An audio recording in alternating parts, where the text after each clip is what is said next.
Nigeria's annual inflation rate increased for the fifth consecutive month to 34.19% as residents of Africa's most populous country grapple with the cost of living crisis. According to the National Bureau of Statistics, the June figure is 0.24% higher than the 33.95% recorded in May. The lowest figure in 2024 was 29.90% recorded in January. On a year-on-year basis, the headline inflation rate was 11.40% points higher compared to the rate recorded in June 2023, which was 22.79%. The Bureau also said on a month-on-month basis, the headline inflation rate in June 2024 was 2.31%, which was 0.17% higher than the rate recorded in May 2024, which is 2.14%. Arise business anchor Boason Omofaye joins us now to discuss more on Nigeria's annual inflation data, which was released today. Well, thank you so much for joining us on Newsday. Thank you so much, Temitope Anawa. It's good to be here. Yeah, it's good to have you here with us. It's been a while. Help us unpack these figures. Yes, unfortunately, you folks are bringing me back in when things are going south, a little bit northy, as it were. Very northy. Okay, so just help us unpack all the naughtiness. Why are the figures rising despite all efforts being made? The data speaks for itself. One thing is very clear right now, and that is off the table. The central bank alone will not be able to contain inflation using monetary policy tool, and that's what quite a number of economists and market watchers have seen. That is that the Central Bank of Nigeria cannot fight this inflation battle alone. It's now too obvious to everyone. If you look at it month on month, within 30 days, if we grow inflation, headline inflation at 2.31%, that tells you a whole lot. If you look at what is our GDP in the first quarter, January to March, we're just hanging around 2 point whatever figure. So which means this inflation is taking everything that we produce as a GDP out of our mouth, in a manner of speaking. In other words, we're cruising around ground zero. In all honesty, the country is cruising around ground zero. And then now, let's just undress in public and tell ourselves the home truth. Now, when you look at urban and rural inflation, or before I get to urban and rural inflation, go to food inflation, conveniently in the 40% region. And that is as bad as it can get, almost touching 41%, 40.87% in terms of food. And you look at this jump, it tells you that as more money we're throwing into the economy in terms of whether we're doing palliatives or we're releasing more money through the petrol subsidy savings to state governments, these monies, naira, mountain of money or helicopter money, are not going to the productive sector. They're going into the pipeline in which inflation is still being driven. The other point was that I look at the state governments.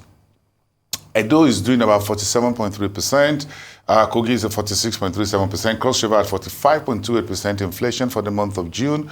Now we're seeing that between now and the end of the year, most likely these three states governments will be doing 50% inflation if we continue at this particular rate. That is a very worrying situation that we should all think about. Even core inflation is doing about 2.06% on a month-on-month basis, not so far from the month-on-month for the headline inflation as well. So it's all not looking really good. If you go down to urban and rural inflation, that is those of us who live in cities, Lagos, Port Harcourt, Kano, Abuja, Ibadan, and the rest, we're talking about 36.5% inflation. And rural inflation at about 32.09%. So there's so much difference between whether you live in the cities or you live in the village these days in Nigeria. We're all coming around together to be bitten by the same bug, which is inflation. What do we need to do about this? The government has done a few things and said we're going to do easing of food imports and whatever for the next 180 days. We'll see how this works until December. It's going to be a very tough one. And now, before you ask me the next question, what happens at the next Monetary Policy Committee meeting of the Central Bank, which is coming July 22nd and 23rd, which is just about a week or so from now. Today is the 15th. And that means that the whole enthusiasm with which the Central Bank and Monetary Policy Committee is saying, look, maybe we're getting to the end at which we're going to start holding rates, then we'll start decelerating, take our foot off the gas pedal, is not going to be anytime soon. Because if we get this now, this is inflation that's going to be on top of the table for Olayemi Kadusa at the central bank and the rest of his team and say, look, inflation is not going anywhere. Inflation is stubborn. Inflation is sticky to the upside, and it's not coming down anytime soon. What does that mean for Nigeria in terms of how our assets are priced out there? Well, it means that we're in a very tougher situation. If you look at at what rate are you picking up commercial papers or loans from commercial rate from banks right now? If you're talking about 36% before, inflation now at 34% means there's just about a margin of 2%. And that means that banks would have to look at how to raise their own interest rate higher because they need a much of a bigger margin to lend to the man on the street. So it's a very tough one right now. This number is heartbreaking. Thank you very much. You're welcome. Anytime. Thanks for helping me out. Anytime. Well, so how much harder will it get? How do we brace? Well, now we're in July, so we're down to the final 6 months of the balance, the rest half of the year. So let's hope that the harvest season will give us some measure of some succor, as it were, in terms of food. And food is number one. Is the poison in our chalice, as it were. So we need to fix that food, and we're hearing from left, right, and center why food inflation is not. Sorry, food import, massive food import for 200 million people. It's not going to be the solution. How do you import food for 200 million people? Excuse me, 200 million people. Where on earth would that happen? How much money do you have to import food for 200 million people? Cereal with a population very young. For 180 days for 200 million people. So we're sitting on a very serious, a very dicey situation. We need to fix the security infrastructure or architecture, and very quickly to get more farmers back to farm and incentivize those who will be able to do some form of mechanized farming as quickly as possible. Once we take food out of the basket, the portfolio becomes a little bit lighter for us to manage. Then the jobs of the central bank becomes a lot easier to do.